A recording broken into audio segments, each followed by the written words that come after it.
really surprising that the most powerful man in the world should be a figure of controversy.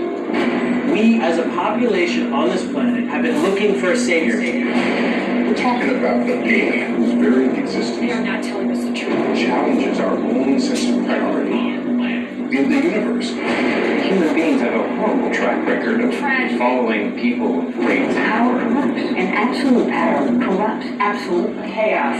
Maybe he's just a guy trying to do the right Feel thing. better now, don't we? Devils don't come from hell beneath us. They come from the sky. The world has been so caught up with what he can do that no one has asked what he should do.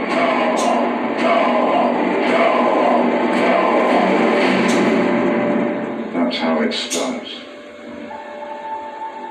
The fever, the rage, the feeling of powerlessness. It turns good men cruel.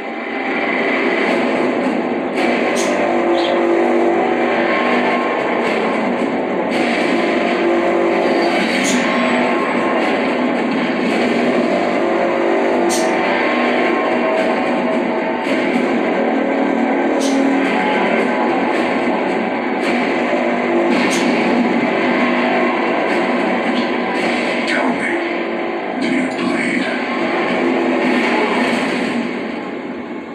You will.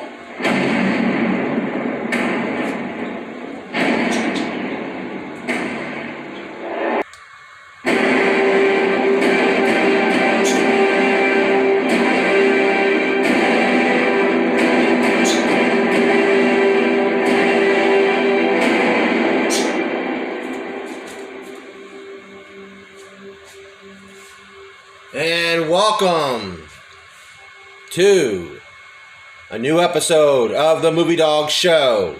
Ladies and gentlemen, this is the end of the countdown to the Batman. As you all know, Matt Reeves' The Batman is out and about in theaters, and it is just dominating the box office. And no, I have not yet seen it as of this recording, but I will as soon as I see it, will conduct my review, my honest review on that movie to completely conclude the countdown to the Batman. Tonight, folks, we are going to talk about the Snyder-verse, Batfleck, whatever you want to call it, DCEU, the DCEU, whatever you want to call it. We're going to talk about Ben Affleck's tenure as Batman. As y'all know, his first appearance as Batman was in Batman v Superman, The Dawn of Justice. Then the two versions of Justice League, whatever you want to call it. He did appear in Suicide Squad.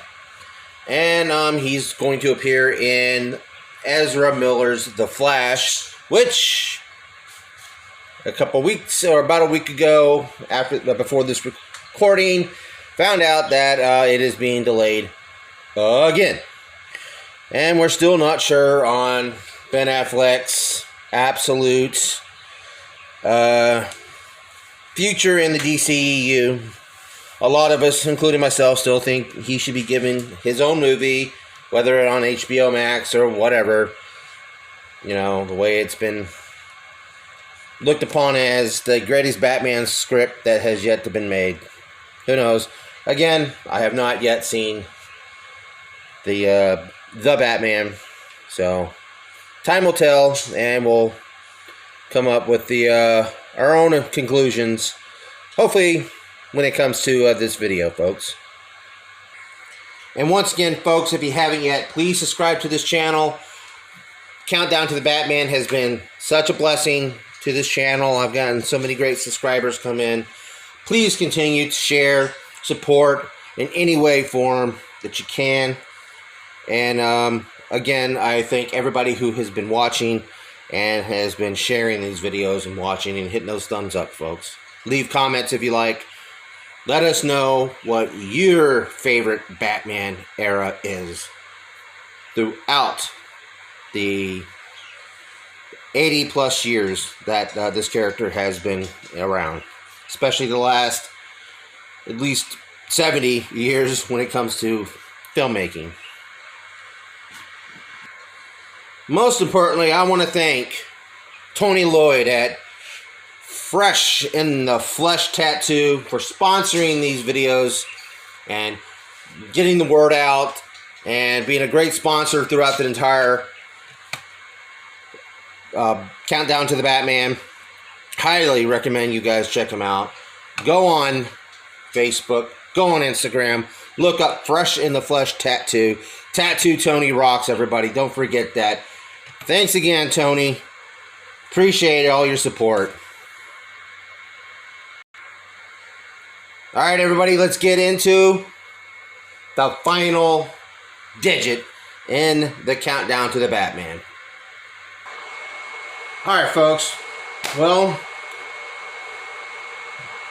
around 2014, we were given that announcement that Zack Snyder's follow-up to Man of Steel, which is, I think, will be Zack Snyder's masterpiece, if not, his version of Justice League. He announced that Batman was going to be in the next movie. I mean, he had the balls, unlike many people who have tried before and failed, was going to put Batman and Superman finally in a film, live action, together. We speculated for months, almost maybe a year, who's going to play the Batman this time around. Christian Bale was done. Christopher Nolan's trilogy was done and over with. Whatever you want to say about his trilogy, which I think, to me, The Dark Knight 2008 is still the best Batman movie. Even though I haven't seen The Batman, that's going to be a hard nut to crack, especially from my opinion. And when it came out that Zack Snyder, and with the help of Christopher Nolan, who was helping, actually advising Zack Snyder, they picked Ben Affleck. And I can remember the videos all over the place. If you saw watched one of my earlier reviews on Batman v Superman with Paul on this channel, I said the story is that when I got the phone call or text from my wife at work that Ben Affleck has been tapped to play The Dark Knight, I walked around my store acting like a fool, going around, Ben Affleck's Batman. What the heck is this? And inside my mind, I'm thinking, crap, I owe my brother $5 because he just a few years earlier always stated, Ben Affleck can play Batman. Ben Affleck would be an excellent Batman. And I'm like, the superhero code when it comes to movies, you can't play another superhero if you played one already before. Which nowadays it's completely been thrown out the window, that rule. But we all know that he played Daredevil. And give or take whatever you want to say about Daredevil, I like his Daredevil, and I even like the new Daredevil. And it doesn't matter. I think they're all pretty good in some cases. But Ben Affleck, we were worried. Despite the fact that Ben Affleck was proving himself left and right as an amazing director. With some great films, The Town, and Gone Baby Gone, and what was the name of the movie? Fargo, I think, not Fargo, but Argo, which he won Best Picture. He's a great accomplished director. So like all of us, those who followed Campy back in the old AMC movie talk days. He and John Schnepp did a lengthy video talking about the positivities of Ben Affleck playing Batman. This was a good move. But you're always going to have those detractors. You're always going to have those critics that are just going to not agree with. Now, Ben Affleck, on top of Batman v Superman, appeared as Batman in both versions of Justice League. I'm just going to say Justice League. There's two cuts, but he was in Justice League. He showed up in Suicide Squad, and he's supposed to be, again, in Ezra Miller's Flash. Now, folks, I think, right down to it, Zack Snyder captured the essence of what Frank Miller's vision of Batman was back in the mid-'80s with The Dark Knight Returns. That's exactly what Ben Affleck's Batman was. It was a live-action interpretation of that character. A guy who was broken down, had become cruel, vicious, vigilante, and has, been through the ringer way too many times. Has lost, as you saw in Batman v Superman, his Robin is dead. What Robin it was, it doesn't matter. But it was surreal. The costume itself, you can see here in this picture. This is Batman. This is what Batman is supposed to look like in real life. Past the nipples, past all the shiny little objects and little gadgetry that, this is Batman. This bulked up version of Batman. And Ben Affleck was no slouch. He's when he gets himself into shape, he looks the part, even without it. And I love the fact that, he wasn't just, he made a good Bruce Wayne as well. He made a good older Bruce Wayne. And he just captured the essence of, again, what Frank Miller had wrote many years before. And I love this interpretation of Batman. Maybe Robert Pattinson will change my mind. I don't know. But I do think that this Batman should be kept around. I hated the fact that even when this movie came out, the critics were just pounding it. Zack Snyder had to do a lot of cutting. And if you watch the extended cut of Batman v Superman, the movie makes even more sense. I love either cut, either way. I just love this movie. The costume, the Batmobile in that movie was so amazing. With Hans Zimmer's and Junkie XL's score and the new Batman theme song, The Suite, it was unbelievable. Everything was done right. Again, there were so many people that was going against this film. There were a lot of people going against just the DC Extended Universe in general. Those who, I will call them marks. They are marks. Do I love Marvel films? Yes. Has his last Marvel movies, with the exception of Spider-Man, and I'm sure Doctor Strange, been cookie cut to death? Yes. Were they a little lackluster? Yes. Were they good? Yeah, they were good, but they weren't on par to where every other film was, because they're coming up from the biggest high they've ever had, which was the Endgame and Infinity War. So they were, they're expected to make this type of amount of money. And honestly, I wanted, and yes, and it's a little more brighter, and it's got a little shine and a little humor in it. I don't want that in DC. DC was never about fun back in the 80s. It was about dark, brooding, and compelling storytelling. That's what DC always gave us in the comics, and that's what Zack Snyder was emulating and representing when it comes to his version of a comic book movie universe. And this is exactly the way it was supposed to be. Now people are, praising the Batman, which is doing the same thing, even more over a little bit, as some people are saying, when it comes to the violence and the brooding and the darkness. We don't need to have, every comic book movie does not need to be happy-go-lucky, and should never have to be. And Ben Affleck gave us the absolute perfected Batman that had ever been on screen. Again, have not seen the Batman. Robert Pattinson can change my mind. That's for another video to discuss. But when it comes to the Batman before him, Christian Bale, Dark Knight trilogy was not about Batman. It was about Bruce Wayne and his journey to come full circle in life. To destroy corruption, the corruption that also killed his parents at the same time. And it was a full circle of a story about Bruce Wayne and his journey.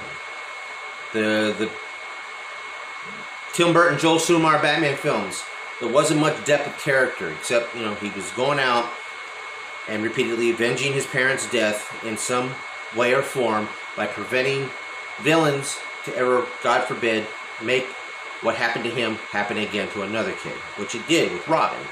And he was able to take Robin under his wing in one of the films. Now, of course, the 66 movies was all done in tongue-in-cheek and camp. The 1940 films, serials, you know, they were done, you know, with some serious tone to it, but yet they were still kept grounded because of the technological, you know, disadvantages they had back then. They didn't have the technologies, but it was still grounded, and it was still a crime fighter wearing a mask. But with Batman here in this interpretation, Ben Affleck's Batman, I always feel, and I always will, see the perfection of a comic book character brought to life, molded out of what he looks like. The costume, the cowl, which was amazing. I think it's probably one of the best cowls since Michael Keaton's in Batman Returns. And sadly, the marketing just wasn't there when it comes to, like, I'm sure if they were pushing those action figures, which they really weren't. I didn't see very much advertising in it. And a lot of other merchandise like they would do when normal Batman movies would come out. This probably would have pushed a little bit more. The ticket sales for the film. It did underperform in a lot of aspects when it comes to DCEU films. But, folks, I don't think they should give up on Ben Affleck. I guarantee you, I'll say this till my dying breath in the world, hopefully years from now, that fans will go back and they will reassess. How many Batmans there'll be from then on, I don't know. But they will reassess and they will look upon Ben Affleck's Batman so positive and with so much heart and soul that Ben Affleck put in there. You know, everybody was going through so much. Affleck was going through turmoil. God knows we know about Zack Snyder and his pain and suffering he went through.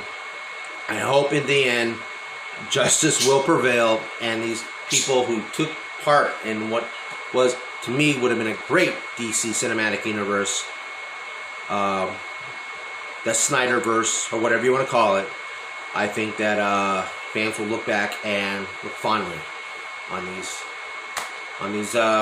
characters and their interpretations of these characters. All right, folks, that's all the time I got. I want to again thank you all for checking out the countdown to the Batman. Check them all out again. Keep watching them. I got more videos to come here soon, folks. And as you know, by the time this video is done, I have announced that physical media format will return at the end of the summer. It will be the final season. So check that out when it comes about. I'll have more information as time goes on. But folks, again, thank you for your time. Please hit that thumbs up. If you haven't yet, hit the notification bell. And again, do subscribe if you have not yet subscribed. Again, this has been the Movie Dawgs Show here on the Movie Dawgs channel. And again, folks, thanks for watching. And please, please keep on watching. Until then, folks, bye.